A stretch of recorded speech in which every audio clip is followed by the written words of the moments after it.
मुझे खुशी है कि इजरायल में यूपीआई के इस्तेमाल के लिए समझौता किया गया है। डिजिटल हेल्थ के क्षेत्र में भी हम अपने अनुभव साझा करते हुए लोगों के जीवन में सुधार लाने के लिए प्रतिबद्ध हैं।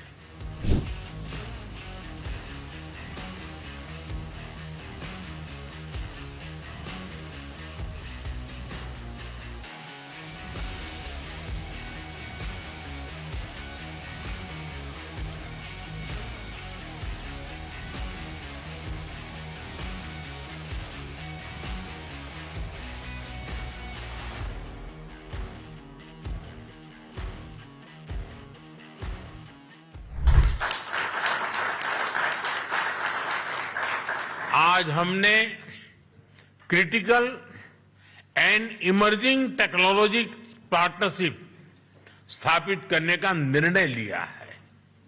इससे एआई, क्वांटम और क्रिटिकल मिनरल्स जैसे क्षेत्रों में सहयोग को नई गति मिलेगी। मुझे खुशी है कि इजरायल में यूपीआई के इस्तेमाल के लिए समझौता किया गया है। डिजिटल हेल्थ के क्षेत्र में भी हम अपने अनुभव साझा करते हुए लोगों के जीवन में सुधार लाने के लिए प्रतिबद्ध हैं। रक्षा के क्षेत्र में हमारा दशकों पुराना विश्वसनीय सहयोग रहा है।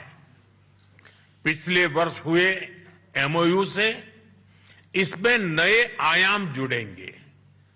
हम मिलकर ज्वाइंट डेवलपमेंट, ज्वाइंट प्रोडक्शन और ट्रांसफर ऑफ टेक्नोलॉजी की दिशा में आगे बढ़ेंगे। साथ ही हम सिविल न्यूक्लियर एनर्जी और स्पेस जैसे क्षेत्रों में भी सहयोग आगे बढ़ाएंगे। फ्रेंड्स, दोनों देशों के बीच कृषि सहयोग का लंबा और सफल इतिहास रहा है। आज हमने इस सहयोग को फ्यूचरिस्टिक दिशा देने का संकल्प लिया है। इजरायल के सहयोग से भारत में स्थापित सेंटर्स ऑफ एक्सीलेंस हमारी मित्रता के उत्तम उदाहरण है।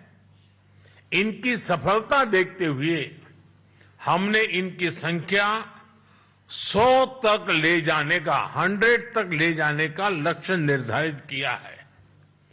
इस दिशा में एक कदम और बढ़ाते हुए विलेजेस ऑफ एक्सीलेंस बनाने पर भी काम कर रहे हैं। इससे इजरायली टेक्नोलॉजी भारत के गांव-गांव तक पहुंचेगी और लाखों किसानों की आय और उत्पादकता में बहुत बढ़ोतरी होगी।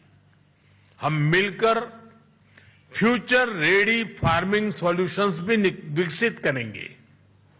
भारत में India Israel innovation centre for agriculture की स्थापना इस सहयोग के लिए मजबूत आधार प्रदान करेगी। फ्रेंड्स, हमारे पीपल टू पीपल टाइज हमारे संबंधों का एक महत्वपूर्ण स्तंभ है।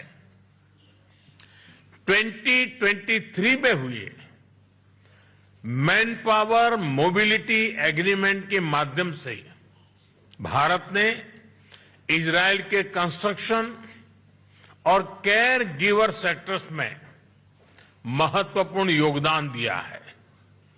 भारतीय कामगारों ने अपनी मेहनत, प्रतिबद्धता और कौशल से विश्वास अर्जित किया है। मुझे खुशी है कि इस सहयोग का विस्तार कॉमर्स और सर्विसेज जैसे क्षेत्रों में भी किया जा रहा है। दोनों देशों के युवाओं, रिसर्चर्स और इनोवेटर्स को जोड़ना हमारी मुख्य प्राथमिकता रही है। इस दिशा में आज हम इंडिया इजराइल एकेडमिक फोरम की स्थापना कर रहे हैं।